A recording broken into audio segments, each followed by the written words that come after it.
In this video, I'll be changing the horn on my 2013 Mazda 3 with the Skyactiv engine.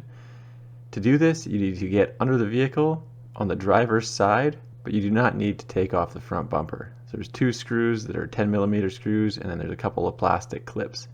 Before I begin, I'll give you a demo of the horn noise.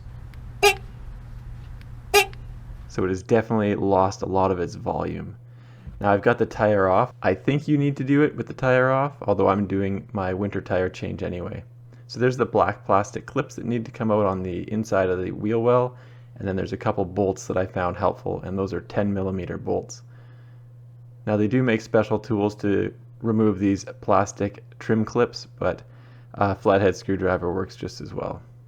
And like I said, there are two 10mm bolts inside the wheel well, which I found beneficial to remove, just so that you weren't flexing the plastic wheel well liner down as much when you went to put the horn in.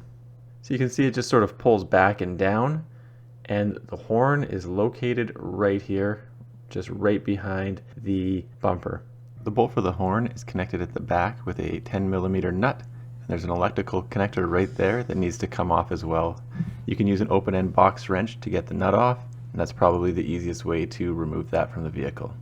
Now with the horn out, you can see that it is a FIAM or FIAM. I don't know how to pronounce that. FIAMM. There's the one that I got. It may not be identical, but it's pretty close. They make all sorts of different low note and high note versions of this, but they all should be universal fit.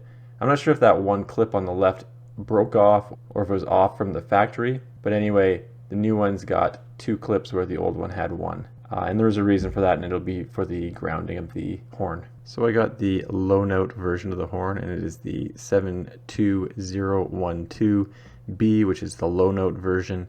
I will put a link in the description on what it is. It comes with the grounding wire and everything you need to hook it up.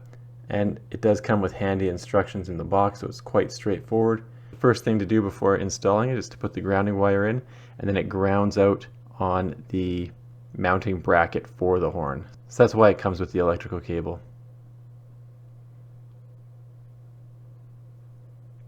So you can see the mounting bracket there. You just got to reach up and thread the bolt through the hole in the mounting bracket, and also make sure that the grounding wire is connected to both the horn and the bolt, and then just tighten it down with the nut.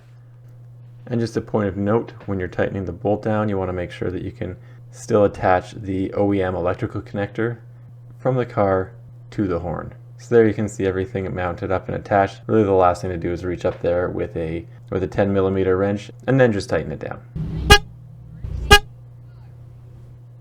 And the last thing to do is to tighten up all the bolts.